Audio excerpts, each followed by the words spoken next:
I spent a little over $500,000 in his first 10 years out of pocket in medical that wasn't traditional enough to be covered by insurance or copays. Welcome to the Business of Parenting podcast. Tune in as we discuss the principles of successful parenting as a business professional. Here's your host, Jason Harris. So, everything was really well planned out. I mean, let's get the house, let's get a certain amount of money in the bank, let's get a certain amount of travel behind us, before we're married and after we're in, and all of the planning stuff. And then decided to get pregnant, and within 6 weeks we're pregnant. Okay. But what we didn't plan on, and I wouldn't trade him for anything, is son number one, Max Stearns, born New Year's Day 2000, first millennial baby at our hospital, Meese in Dunedin, Florida. Turns out had a stroke during childbirth somehow. And Max was a few weeks early and has mild autism. This is what we believe, and cerebral palsy. Now, Max didn't walk or speak until he was 5. So we really didn't know what we had. And God knows 20 doctors told us, he'd just end up in a wheelchair. And that would be it. So, one piece of the parenting, I mean, I love this topic. I love this show that you have. Love this chunk of the Jason podcast universe. We talk about parenting. We talk about, we'll get into, the managing, leadership, and coaching of kids, or our own state, or boundaries between work and family, all of that stuff. But in this case, it turned into, what would you do for your kid? Yes. In my case, outside of insurance, with you name it,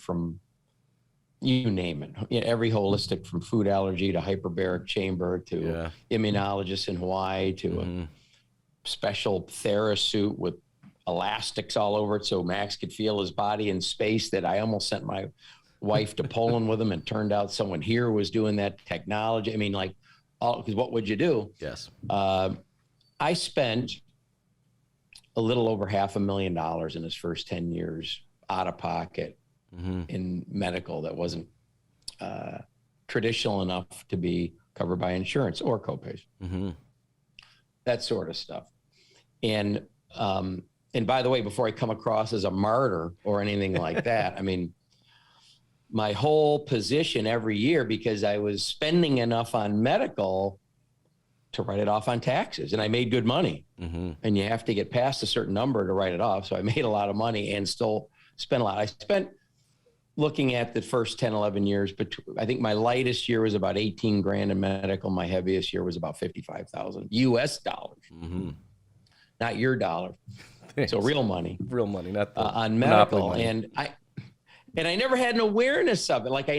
If I would have gone into any year saying, okay, you're going to need to spend this, I would have said, oh my God, how am I going to pull that off? But where I noticed is when I was just adding up receipts for taxes. And it strictly took me to gratitude. It was like, thank you, Lord, for giving me the ability, the talent, the energy, the opportunities, the whatever, to pull this off. And thanks for giving us this kid that you thought we could manage this with. But it was like literally, Jason, carrying him around until he was about 5. And I remember during down here in Florida, three hurricanes over 3 or 4 weekends. Yep. And we keep getting the house ready for the hurricane coming, and getting the dealership ready for the hurricane coming, and moving all the cars that'll go into the shop and the shutters and all of that business. And then they wouldn't come, that's one frustrating thing about, we don't want to complain when we don't get hit by a hurricane. But the false alarms when you see the spaghetti model on the weather. But during Hurricane Ivan, lights are out in my house, and Max comes walking up, and he says, look, I'm walking. Wow, that had to be something. Was that just mind-boggling, or what? Oh, I mean, hitting lotto, right? It was just hitting the lottery. You don't know if it's going to happen. Like, because everything that we did, remember, when I talked about all that medical expense, everything it wasn't like we chose a big lump sum, like, let's throw this at him. Yes. It was just another thing that we found we could try with him, including the poor kid had, a cyst on his cerebellum that he had removed. So he had brain surgery at 11 months. So on top of unrelated to his condition, anyone can have that. Just through a lucky MRI, checking him out, we found this thing, and that turned into emergency brain surgery.